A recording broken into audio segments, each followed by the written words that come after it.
Alright, full disclosure here, I'm a huge fan of Rev Says Desu's channel and I watch most of his videos.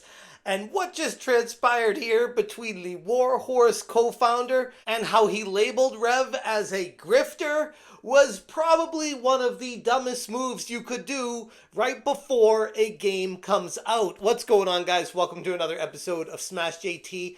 And here's the thing with Kingdom Come Deliverance 2, which is a game that a lot of people have been talking about for a little while now, and it's a game that a lot of people have been excited about for a while. And it's not without plenty of controversy, which is, where a lot of YouTubers will come in and talk about stuff and say, hey, this is a controversial situation. I don't think that this is going to happen here, or this thing happened here, or it looks like this is happening over there. I don't know, it's kind of what happens in YouTube, and people that watch the videos are kind of accustomed to that. And it's no different than what I do, or what Rev does, or what Hypnotic does, or 8-Bit Eric, or any of these other channels that come off the top of my head here, where people just cover stuff. We talk about what we think is interesting to the people watching it, and we go with the flow of the information and provide the updates as we can, sprinkling in some of our approaches and attitudes and thoughts and opinions to make it our own thing. Rev did nothing wrong here, but what the co-founder of Warhorse Studios did here with a series of tweets was not a very smart move. Hit that subscribe, give me a like, and check out smashjt.com for the full article breaking down this entire drama situation between Warhorse Studios co-founder Daniel Vávra and YouTuber Rev Says Desu, who just made a video about Kingdom Come Deliverance 2 and talking about how there are potential returns and people that are getting upset about potential wokeness in the game, and really nothing different than what a lot of other channels are talking about, but for some reason, he took issue with Rev. Hey, what's up guys, Rev here. So today we're going to be talking about the very messy situation involving Kingdom Come Deliverance 2 and its developer, Warhorse. Now, this game that releases on February 4th has been a beacon of hope for many gamers because this game is something that goes against all of the woke slop we've been putting up with for the last couple of years. It is a franchise that a lot of people have trust in. However, over the past couple of days, there's been several controversies that have led to a lot of people losing trust in this game and its developer, and now people are canceling their pre-orders in droves for those reasons. The gaming world has been going wild with controversies surrounding Kingdom Come Deliverance 2, and not for the reasons many would expect from a highly anticipated sequel. In a not-so-great turn of events, Warhorse Studios co-owner Daniel Vávra has found himself embroiled directly in a feud with YouTuber Rev Says Desu, a very highly respected channel in the gaming community, and one that I personally enjoy as well. Content creators are typically not professional video game creators, and video game creators typically have no idea how to make a YouTube video, and this situation right there perfectly exemplifies what the problem is. Daniel is accusing Rev of being a grifter for daring to discuss pre-order cancellations in his video. But to be honest, it's pretty damn clear to anyone that's been paying attention that Vávra's move was not just unwarranted, but a gigantic misstep that could actually alienate the very community he was seeking to engage in buying his game in the first place. After a period of confusion where Kingdom Come Deliverance 2 was being accused of being woke by some gamers, Daniel took to Twitter and put his best out there to try to clear the air with a detailed 10-part thread. It contains spoilers, so I'm not going to go read through all of it, but check it out. It's linked in the smashjt.com article if you want to go through all of these steps of it. But suffice it to say, when I read through all of them, I was like, you know what? Maybe it's not that bad. Maybe there's just a lot of people just piling on, and it became rumors, turned into a game of telephone, and it just turned into this big situation that was just a big misunderstanding. And you know what? Maybe the game's not woke, and this is just a passionate developer that didn't want to give the spoilers, and he didn't want to have to break the silence, but he did because so much pressure came on them. And then I saw what he said about Rev, and I'm just like, bro, come on, I'm trying to support you here. And again, the only reason someone like me even found this and others like me found this whole connection with PlayOn is because we did research, right? We had to go do research to make sure this was not a Warhorse community manager directly acting on their behalf. But the majority of people are not going to do research. They're going to see this and kind of reasonably assume that is the viewpoint of Warhorse since they seem to be speaking on their behalf. And that right there, more than anything, this code of conduct is a really, really bad look and definitely results in a lot of pre-orders being canceled. Daniel Vávra began by refuting claims that pre-orders for Kingdom Come Deliverance 2 had dropped due to any kind of actual backlash. He tweeted out, "Another grifter. No, our pre-orders haven't dropped because of backlash. The sold/return copies ratio is the same as it was. What happened is that the preview hype has naturally waned and 9 massively discounted games entered the charts. Monster Hunter is down as well." And that comment was directed solely at Rev, whose video was discussing pre-order cancellations due to the controversy surrounding the game's alleged inclusion of unskippable queer romance scenes and behavior of Warhorse's community manager on Steam. Like, it wasn't the greatest situation surrounding all of it, and Rev was just covering it, giving his feelings on it. It goes on to basically keep going on that sort of theme, but they make it very clear that basically unless your target is a white male, you're going to be in trouble in this forum based on this new code of conduct. And again, I want to make this very clear. This is the individual, this is the community manager from PlayOn who made that code of conduct on the Steam page. And again, this is not an employee of Warhorse. This is someone who works at the publisher, the parent company of Warhorse, PlayOn, who made this, okay? So let's just make that clear.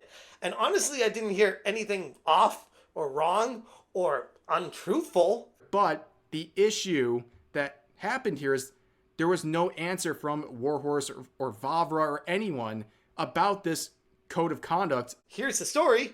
Here's my spin on it and my vibe that I'm getting. And yeah, moving on to the next story. But holy crap, did this guy take issue with it. Rev responded saying, "Labeling me a grifter in a video where I defend your game from being labeled woke over a rumored gay scene is wild. Yes, people canceled pre-orders. Many did because you won't address the actions of the community manager's code of conduct posted on Steam. Even now, you still avoid the issue entirely. Yes, your game has a lot of pre-orders, but it would have had more if you didn't tiptoe around valid concerns about the actions stemming from your parent company. Seeing you crash out over someone pointing this out is exactly why people are losing trust in you." Which is, it's like, the YouTubers here, I get it. It comes across as, oh, you're just trying to be mean to me, this, that, the other thing, if you're the one on the other side of it. But at the end of the day, the best YouTubers are the ones that have the best intentions out there for everyone. They want these games to succeed. We want to help you. Do not attack the very people that are the ones trying our best to get the word out there about what the truth is. And to make matters even worse, on the official Kingdom Come RPG Twitter account, they were hiding replies immediately. Right on the 17th, they were hiding replies. And in particular, I highlight this one because it's asking for answers about not only the unskippable LGBTQ sequence that is rumored, but also that their parent company is publishing this code of conduct for people who don't align with certain values and propaganda, all that stuff. But that's your answer, a non-answer, by hiding the reply. It looks really bad. The optics are absolutely terrible on this. Vávra replied with, "Well, sorry, maybe you don't use titles with phrases like massive exodus to avoid confusion," which is objectively false. I mean, Rev titled the video quote unquote woke, and then Kingdom Come Deliverance 2 backlash results in mass pre-order refunds as developer loses trust. And I see that title and I'm like, yeah, that's pretty accurate for what he's describing and discussing in the video itself.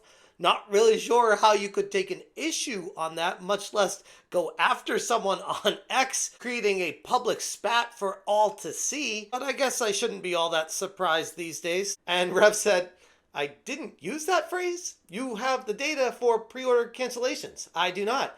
I can only form an opinion based on my own observations. And I showed in my video there are many people on Twitter, Steam, and other platforms canceling their pre-orders as a result of various reasons, even some that I thought were unreasonable. And now, ironically, more people are announcing that they are canceling their pre-orders as a result of these posts attacking me. I understand a lot of people are hounding you recently, but I was not one of them. This was a mistake, and honestly, it's a troubling pattern that I'm seeing from a lot of developers that seem to be taking out their frustrations on the very people that are trying to be there to get the word out about their games as transparent as possible, which is something we all know the video game industry has been struggling with for a very long time. I will basically share my thoughts, and you can feel free to disagree or share your thoughts in the comment section, but I think there's a lot of overreaction to the potential scene here, this gay scene that everyone is basically saying marks the end of this entire franchise, because you don't really know the context of it. You don't know really what's going on here. And to the people saying, oh, if there's a gay scene in it, it's a woke game, I don't think that's a very fair thing. I don't think that's what woke means. Woke means an agenda being shoved down your throat, like Dragon Age the Veilguard, okay? Why is it so hard to understand the simple concept of transparency? His approach alienates the very gaming community he's trying to sell his game to, and also paints the entire studio in a negative light. If Warhorse wants Kingdom Come Deliverance 2 to succeed, they need to focus on transparent communication and addressing player concerns, not attacking content creators who offer constructive criticism.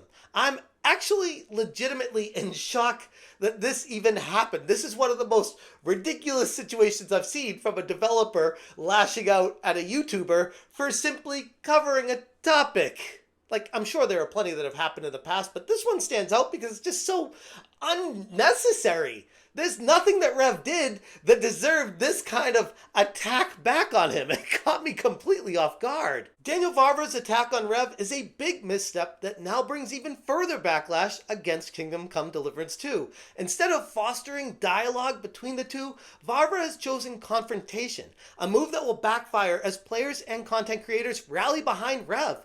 As the gaming community watches all this drama unfold, one thing's clear for everyone to see. The whole feud could have easily been avoided if he just had a more measured response and said, hey, I think you misunderstood what I was getting at here. Let's chat about this to make sure the correct message gets out there to the audience. Because at the end of the day, isn't that really the point of all of this?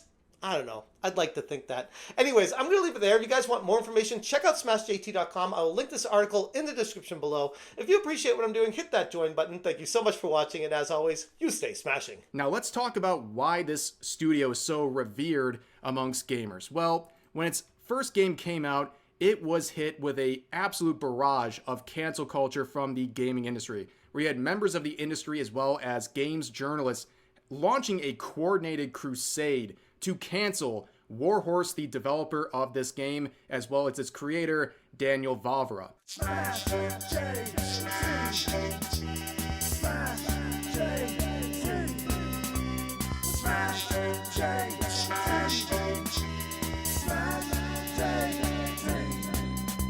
Smash JT.